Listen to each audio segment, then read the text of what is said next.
Pada pertemuan kali ini, kita akan membahas tentang doktrin Duinatur Kristus. Pertama-tama, kita memulai dengan apa yang selama ini diajarkan oleh para teolog kita tentang Duinatur Kristus.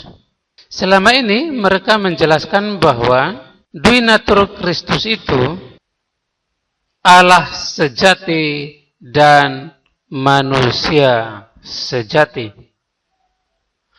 Allah 100% dan manusia 100%. Pada hari ini, saya mau memberitahukan kepada Anda bahwa ini sesat. Karena Allah sejati dan manusia sejati sesungguhnya menggambarkan dua orang, di mana Allah sejati adalah bagian yang tidak diciptakan atau tetap, sedangkan manusia sejati merupakan daging Maria dan karena itu dia diciptakan. Hal ini dapat kita ketahui dari kata dan. Kalau di tengah Allah sejati dan manusia sejati terdapat kata dan, itu berarti menggambarkan dua orang atau dua hakikat yang berbeda secara terpisah. Hal itu dapat kita ketahui dari gambaran selanjutnya yang kita petik dari penjelasan mereka selama ini, yaitu manusia Yesus itu diciptakan. Kalau manusia Yesus itu diciptakan, itu berarti ada dua hal yang secara terpisah digambarkan di sana. Itu berarti Allah sejati ini yang sesungguhnya adalah juru selamat, tetapi dalam pelaksanaannya dia justru menambahkan sesuatu yang lain yang berasal dari luar hakikatnya untuk ditambahkan kepada hakikatnya. Jika dua unsur ini atau dua hal yang berbeda ini diklaim sebagai satu kesatuan sedemikian rupa, maka saya katakan bahwa itu hanyalah klaim semata. Sebab sesuatu yang diciptakan adalah bukan Allah. Dalam hal ini, apa yang dipercaya oleh Erastus Sabdono benar adanya. Kenapa Erastus percaya demikian? Karena memang penjelasan tentang Duinatur Kristusnya sesat.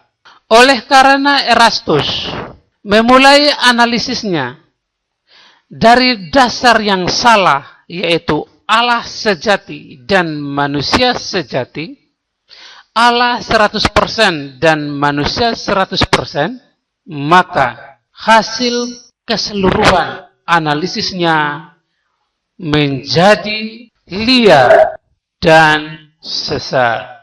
Jika manusia Yesus itu diciptakan sebagaimana yang dijelaskan di layar seperti ini, maka sesungguhnya Allah yang sejati ini hanyalah mendiami sesuatu yang bukan Tuhan. Kalaupun dipaksa satu sedemikian rupa, itu hanya klaim dengan modal ngotot dan itu ngawur. Ya, kembali lagi. Kalau memang penjelasan tentang Duinatur Kristus sebagaimana yang kita lihat ini, maka Erastus tidak salah. Karena memang benar pemikirannya itu sesuai dengan apa yang diajarkan. Mereka memulai dengan Allah sejati dan manusia sejati. Allah 100% dan manusia 100%. Tetapi di dalam penjelasannya, mereka tidak memaksudkan bahwa ini berbicara tentang dua pribadi atau dua orang yang menjadi satu sedemikian rupa. Mereka menolak itu. Tetapi dari dasar ini sebenarnya menggambarkan dua orang, dan ketika mereka menolak dua orang itu dengan modal ngotot. Ngotot bahwa yang dimaksud itu bukan seperti itu.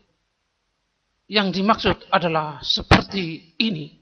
Padahal ketika naluri sehatnya Erastus itu berjalan sesuai dengan dasar ini, itu justru dia jatuh ke dalam lubang yang telah disediakan oleh para teolog itu. Kan ada teolog yang menjelaskan seperti ini, rata-rata. Dan Erastus jatuh ke dalam lubang ini. Ketika dia merasa dia pintar, kemudian dia melakukan analisis. Akhirnya, ujung-ujungnya menjadi sesat dan liar. Kan benar, sesuatu yang diciptakan itu kan bukan Tuhan. Tak? Erastus tidak salah. Tetapi dia melakukan analisis di atas dasar yang salah, maka menjadi liar hasilnya. Kan begitu, bro. Pada hari ini, saya mau menceritakan atau menjelaskan tentang doktrin Duinatur Kristus yang benar. Pertama-tama, kita harus memulai dari dasar yang benar, yaitu firman menjadi manusia. Firman itu Allah sejati menjadi manusia sejati. Allah sejati menjadi manusia sejati adalah Allah sejati. Iya. Pikirkan sekali lagi. Semoga Tuhan memberkati kita. Allah sejati menjadi manusia sejati adalah manusia sejati. Allah sejati dalam hal ini firman menjadi manusia sejati tetap satu orang. Sehingga Allah sejati menjadi manusia sejati adalah Allah sejati. Allah sejati menjadi manusia sejati adalah manusia sejati. Di antara keduanya ada titik-titik. Kata apakah yang paling tepat untuk dipasang? Jika Anda memasang kata dan, maka sesat sebagaimana yang terlihat di dalam kotak hijau. Jika Anda memasang kata atau, itu justru mengizinkan orang untuk membuat pilihan. Salah satunya atau kedua-duanya. Dan itu tidak diperbolehkan. Yang berikut, menambahkan. Jika kita memasang kata menambahkan, itu berarti Allah yang sejati menambahkan sesuatu yang lain berasal dari luar dirinya, dan itu sesat. Sebagaimana yang terlihat di dalam kotak hijau. Kata yang paling tepat untuk dipasang pada titik-titik itu adalah kata mengambil. Iya, mengambil mirip-mirip dengan kata menambahkan. Tetapi mengambil memiliki maksud yang tepat. Karena arti mengambil di sini adalah mengalami sendiri. Allah sejati mengalami sendiri manusia sejati. Inilah yang disebut dengan perwujudan. Tuhan beserta kita. Selanjutnya, apa yang dimaksud dengan perwujudan? Apakah perwujudan itu adalah ini? Allah berubah ke dalam bentuk yang lain, kemudian dalam keadaan bentuk yang lain itu? dia bukan Allah lagi. Apakah seperti itu? Berikutnya, berhenti menjadi Allah, kemudian bisa kembali lagi jadi Allah. Ketika kita berbicara tentang perwujudan atau penjelmaan, mengapa pikiran Anda larinya ke sini? Ada apa dengan pikiran Anda? Atau Anda terlalu meribetkan diri? Hendaknya jangan begitu, bro. Selanjutnya, apakah dia berubah dari bentuk awal ke bentuk yang lain, kemudian dia tidak bisa lagi ke bentuk awal? Apakah seperti itu? Kenapa pikirannya lari ke situ? Bro, apakah dia daging Maria? Apakah dia diciptakan? Bro, apakah begitu? Bukan. Yang disebut berubah itu kalau esensinya berubah, baru bilang berubah. Tapi kalau esensinya nggak berubah, ya jangan bilang berubah. Kan begitu, bro. Kayu balok. Tadinya kayu, kemudian Anda buat jadi kursi. Apakah setelah jadi kursi dia bukan kayu lagi? Ya dia tetap kayu. Esensinya nggak berubah. Kenapa pikirannya lari ke situ? Tanah liat dibuat jadi vas, pot bunga itu. Ketika dia jadi bunga, apakah dia bukan tanah liat lagi? Ya esensinya dia punya hakikatnya kan nggak berubah. Tapi kan dia bisa dibentuk ke dalam bentuk yang lain. Ketika dalam bentuk yang lain dia tetaplah tanah liat itu. Contoh, kalau kita manusia ini katanya dibuat dari debu. Nah itu benar-benar berubah. Itu baru disebut benar-benar berubah. Sekalipun benar-benar berubah, yang tadinya debu, hakikatnya lain, esensinya lain, tanah liat itu. Tetapi jadi manusia kok berubah sama sekali. Jauh sekali. Ini benar-benar bentuk yang lain. Tapi meskipun demikian, kita manusia ini masih bisa disebut debu. Hakikat kita itu. Air menjadi es. Airnya bentuknya lain. Esnya bentuknya lain. Ketika Anda tanya pada es, kamu air bukan? Kemudian es bilang, iya, aku air. Loh, kamu kan es. Mana airnya? Ya, aku ini.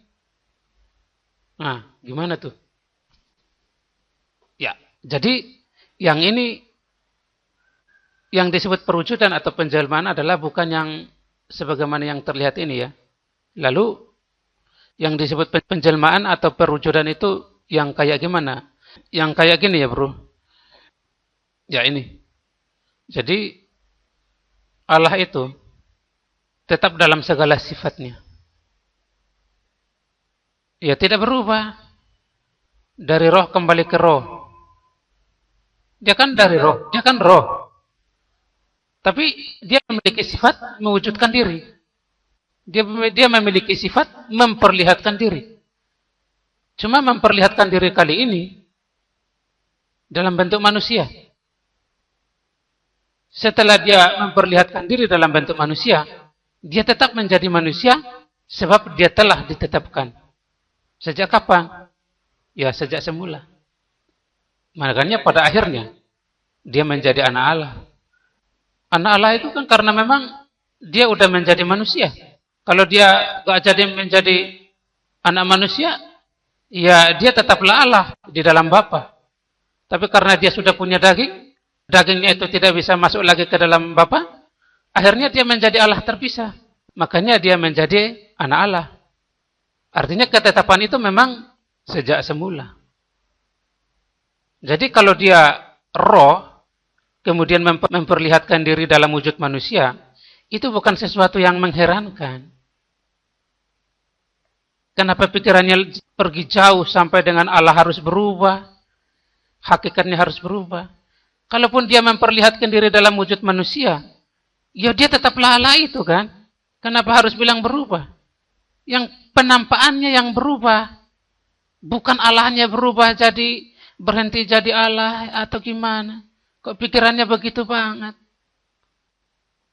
Aduh. Orang dokter itu ya. Mungkin saking banyaknya baca buku, akhirnya pikiran manusia banyak yang masuk ke dalam otaknya dia itu. Akhirnya pikirannya sendiri itu nggak jalan. Kemudian pikirannya itu diganggu oleh pemikiran-pemikiran orang lain. Akhirnya ketika menghadapi sesuatu yang sulit, pikirannya sendiri itu nggak bisa maju lagi ke depan. Mentok di situ. Aduh Tuhan, ampun. Oke, saya pikir hanya sampai di sini. Semoga Tuhan Yesus mengasihi kita. Biar bagaimanapun saya ini bukan manusia yang baik. Saya juga bukan hamba Tuhan yang kayak kalian-kalian yang berbicara di depan mimbar. Bukan, saya ini hanya umat biasa. Saya juga tahu diri. Dan karena itu saya tidak mau menjadi orang yang sok pintar, bangga diri, makan puji. Tidak ya. Baiklah, hanya sekian. Semoga Tuhan memberkati kita selalu, menyertai kita selalu, melindungi kita selalu, membentengi kita selalu, memberikan kita kesehatan, kebahagiaan lahir dan batin. Aku mengasihi Engkau ya Allah, di dalam nama Putramu Yesus Kristus, aku berdoa. Amin.